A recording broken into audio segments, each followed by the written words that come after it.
પોરબંદરમાં 250 વર્ષ જૂનું રોકડિયા હનુમાન મંદિર આવેલું છે। આ મંદિરમાં આવતા ભક્તોની તાત્કાલિક સમસ્યા દૂર થતી હોવાથી આ મંદિરનું રોકડિયા હનુમાન નામ પડ્યું છે।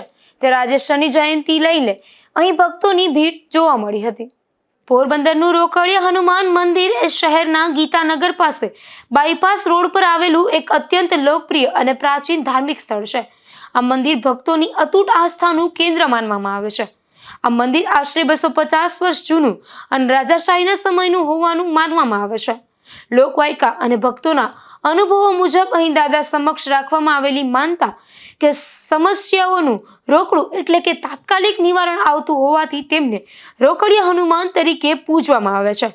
આ મંદિરમાં હનુમાન દાદાની એક વિશાળ અને ભવ્ય મૂર્તિ સ્થાપિત છે, જેમાં તેઓ શનિદેવને પોતાના ચરણોમાં નીચે દબાવીને ઉભેલા જોવા મળે છે। તેમજ આ મંદિરમાં 3 માળ ઉપલબ્ધ છે, જેમાં મુખ્ય મૂર્તિ ઉપરાંત અહીં ભગવાન શ્રી રામ, લક્ષ્મણ અને માતા સીતાની મૂર્તિઓ પણ બિરાજમાન છે। मनोजवंबा ऋतुल्य वेगम जितेन्द्रियम बुद्धिमताम वरिष्ठंबा ताज्यंबा नरीं श्रीरामदूतम शरणम प्रपद्ये। लो रोकड़िया हनुमानजी महाराज की जय। रोकड़िया हनुमानजी ने 1947 में अँ पाया पड़ा मंदिर में।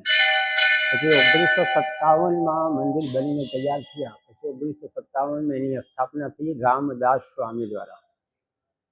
અને પછી ત્યારથી નિરંતર ભક્તોની ભીડ અને રોકડિયા હનુમાન એટલે જલ્દી પ્રસન્ન થાય છે અને ફળ જલ્દી મળે એટલે નામ છે રોકડિયા હનુમાન। 3 મંદિર બનાવ્યા છે, રામથી પણ મોટું રામનું નામ છે।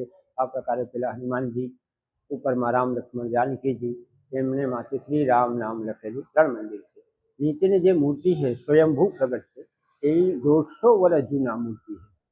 પેલા અહીંયા પ્રગટ થયા તો નાની ઢેરી બનાવ્યા, પછી એના પૂજા પાઠ ચાલુ કર્યા એટલે મોટા મંદિર બનાવ્યા એટલે મોટી પછી પ્રાણ પ્રતિષ્ઠા 1957 થયા।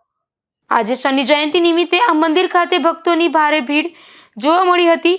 જો કે આ મંદિર ખાતે દર શનિવારે પણ ભક્તો મોટા પ્રમાણમાં દર્શન માટે આવે છે।